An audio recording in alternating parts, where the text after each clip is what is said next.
I'm sorry I haven't been issuing videos as frequently. I feel tired. I think I'm avoiding burnout by doing this. I got burned out once and it's hard to recover from that.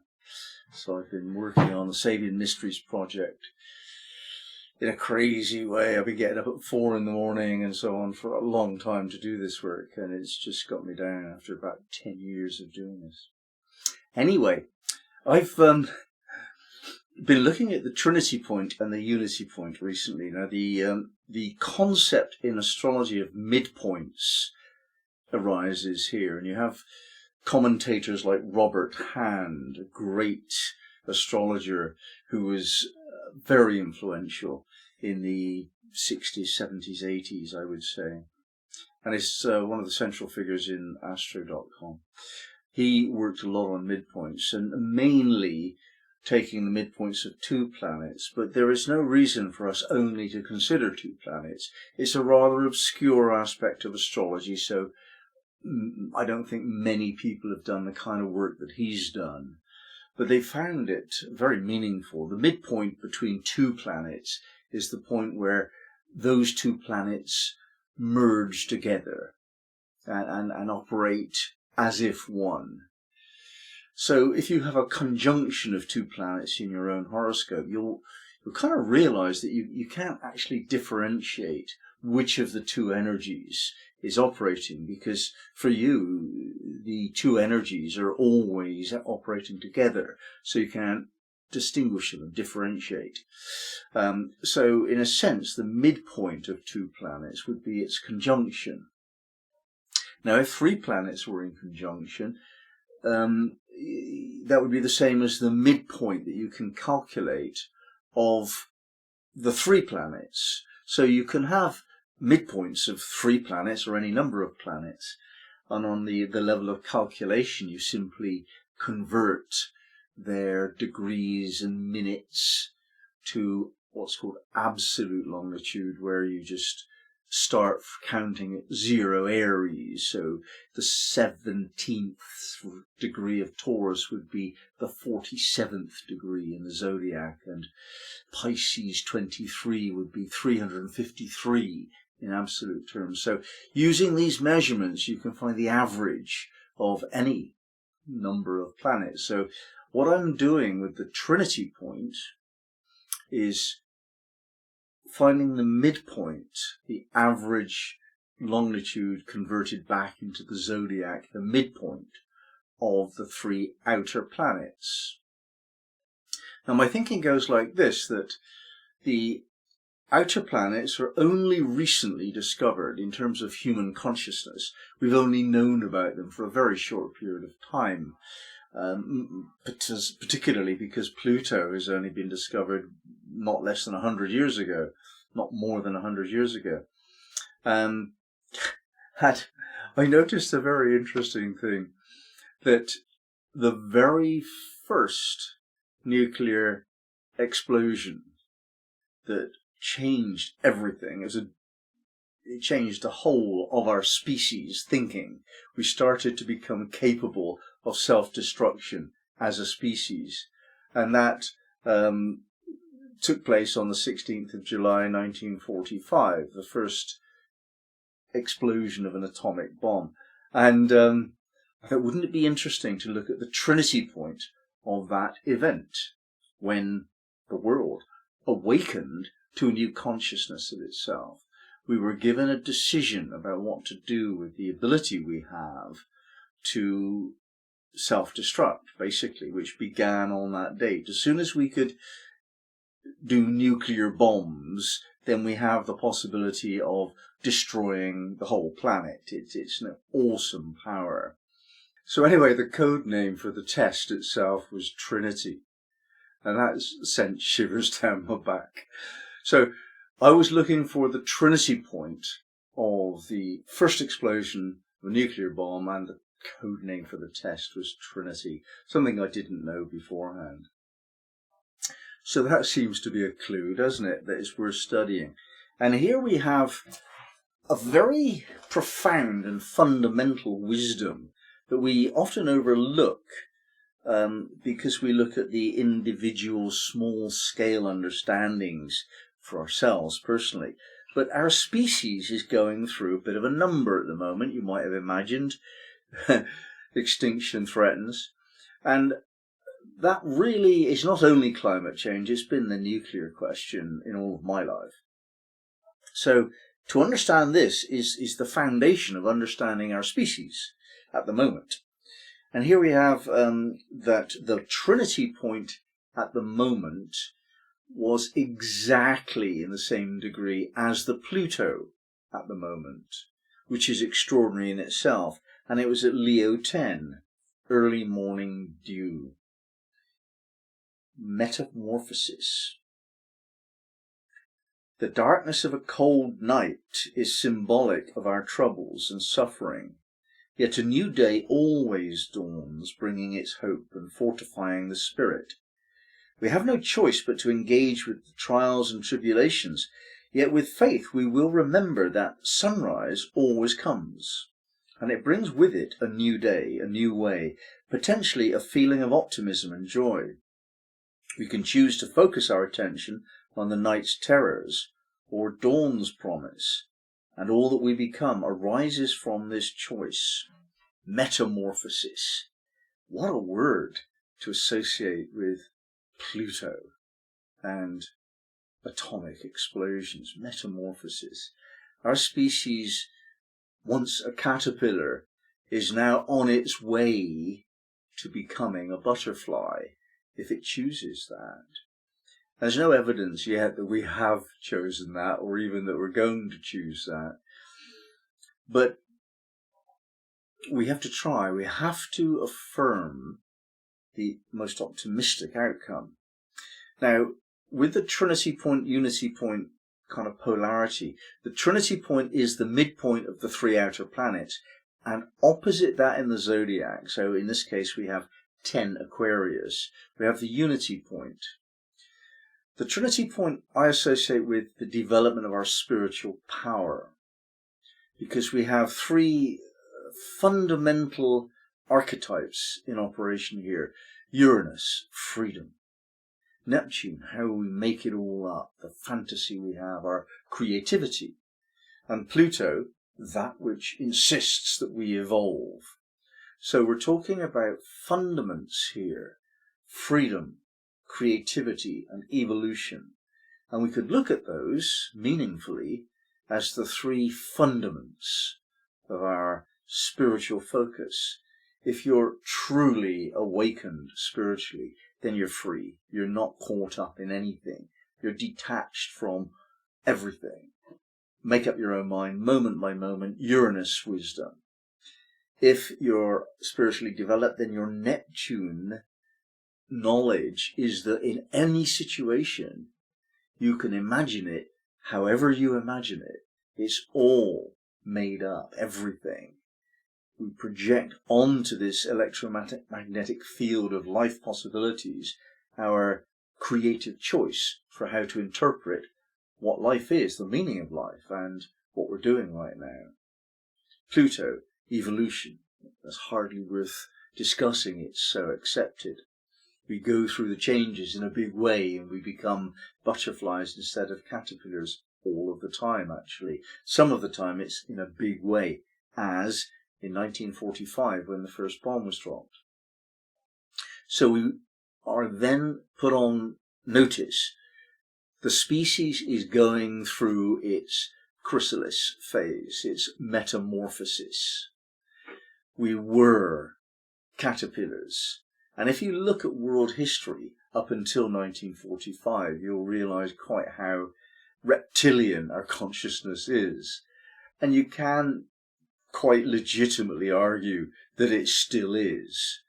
However, something has happened since 1945, which did not happen beforehand in quite the same way. And that's the birth of awakening consciousness. The hippies of the 60s, the whole New Age movement, the absorbing into our mainstream thinking such principles as holistic healing, dietary consciousness, sexual freedom of expression with the pill in the 60s, and women's lib that came into its power then because of the pill, and also nowadays such questions of gay liberation and so on. The whole story of the period of life that I've lived, the period of history that I've lived, is one of awakening. Now, it's frustratingly slow for the individual. Like my whole life has been like, oh my God, why can't we actually wake up? But from the point of an historian, 1,000 years from now, looking back at this period, it's going to be seen as an extraordinary, fast change from what was the case before the dropping of the bomb and what is the case now for us after that bomb, and what becomes evident in history yet to be lived. So if we look at it in that time frame, that context of a future historian looking back, we will see that our species was given the choice on July 16th, 1945, of what to do with this bomb. Had there been a wise man then in power who could diplomatically negotiate with other countries in the world, that wise man or woman might have said, look, we need to stop doing this. We need to stop messing about and get on the right page here. Or we're going to put our species in danger of self-destruction. Because now we have the power, we have to have the wisdom to match that power. And on the face of it, we don't have it yet. So then we would look at the unity point. Now, the unity point fundamentally is the understanding that all is one. That's why it's called unity. It represents God, if you like, or universal consciousness, if you prefer, or whatever. But the idea that we're all one, that it is not I and thou, and if I don't like what you're doing, I'll fight you for it. That's the reptilian phase of human development that brought us to the point of consciousness, that we could self-destruct. Now, the other side of that is consciousness, that we can actually metamorphosize into a butterfly. We can fly, we can move into a higher dimension of consciousness. And this is what the Great Awakening actually is. This is the butterfly. So some people will be choosing a path of mutual destruction by continuing the same old and not fixing things. Some of us make a different choice. We want to be butterflies now. We want to get out of this shitty world that we've been living in, which tells lies and has wars and that kind of thing. And we want to move into this beautiful flying freedom of a butterfly. That's the choice that we have.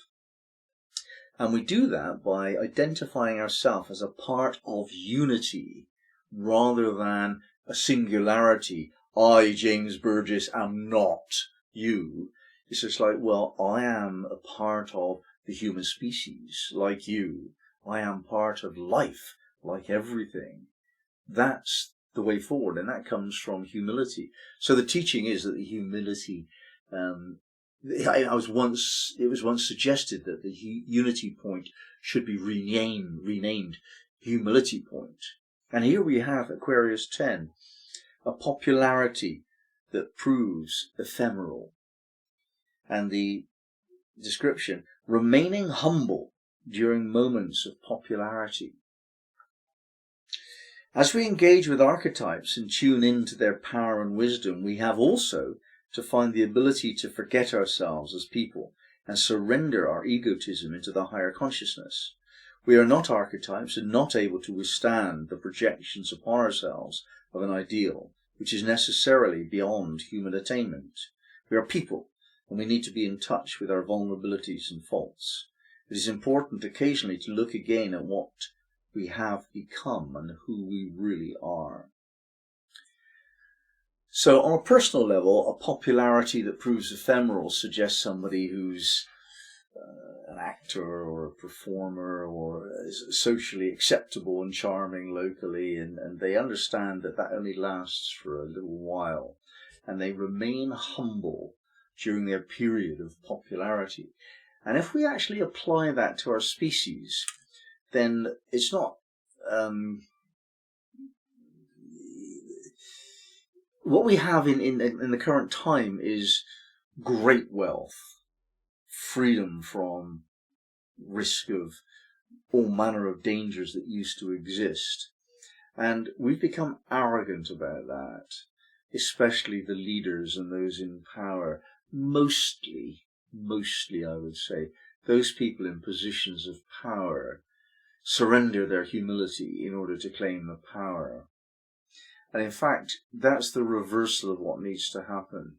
What needs to happen is that we only ever trust in giving power to those people that can embody humility. This is our way forward. This is the Great Awakening. The path into our higher level of awakened consciousness is the path of humility, in the sense that we're all important equally.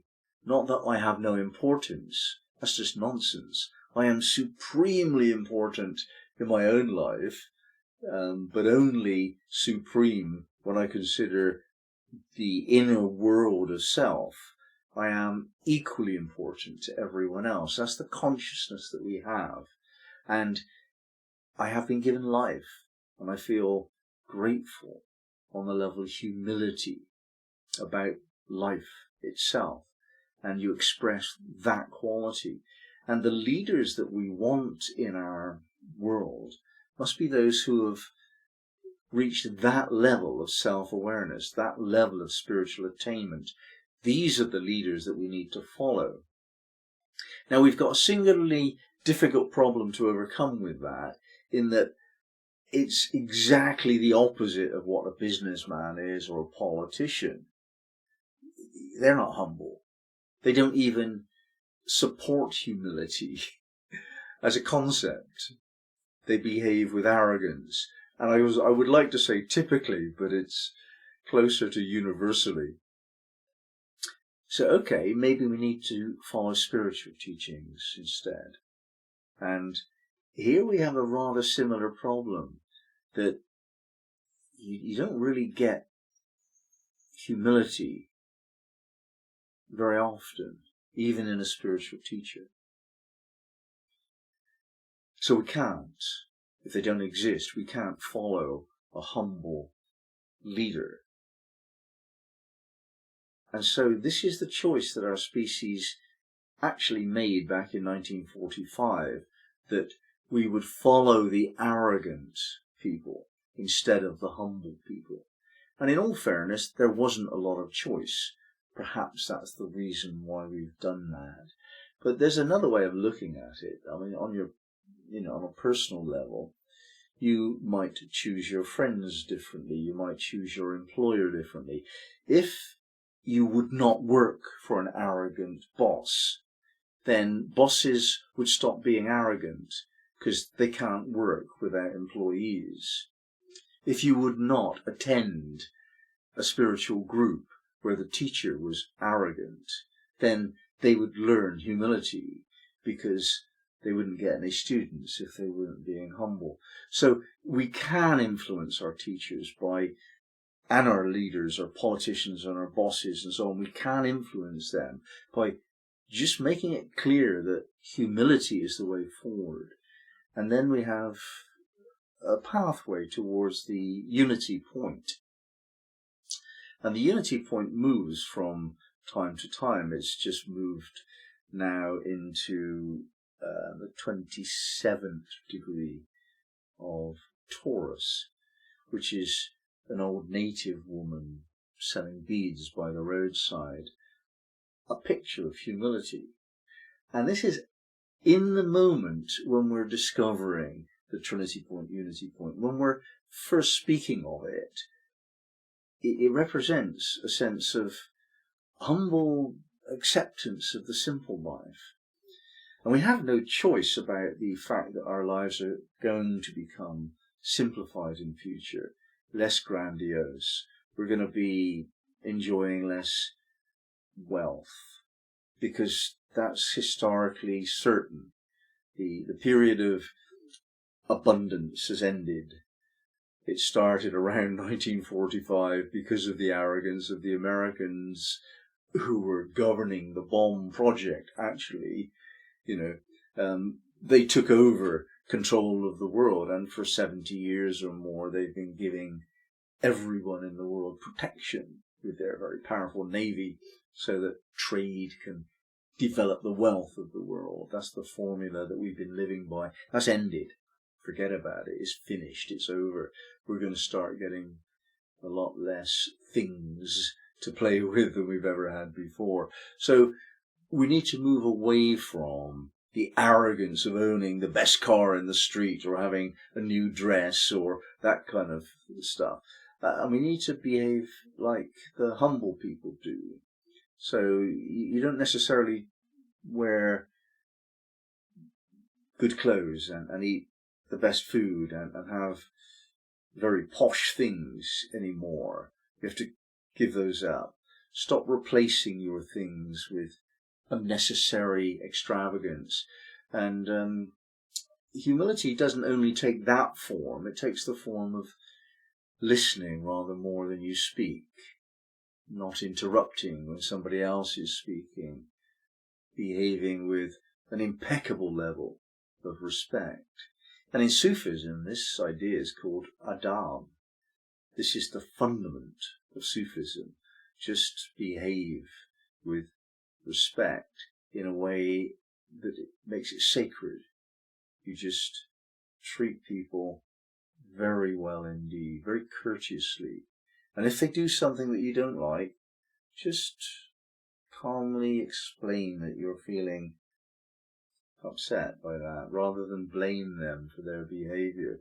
Their behavior comes from their bad parenting. That's why they behave badly towards you. It wasn't their fault as babies. And the same is true of you. Your bad behavior, my bad behavior, it comes from what bad parenting we got. It's inappropriate to blame people for anything, really. So stop blaming people. That would be a good start. Stop interrupting people and listen. You do those two things, listen and never ever blame, and you become increasingly humble. And we can move collectively as a species towards the unity point. In other words, unity. And we'd have a much better time. It would be lovely to live in that world.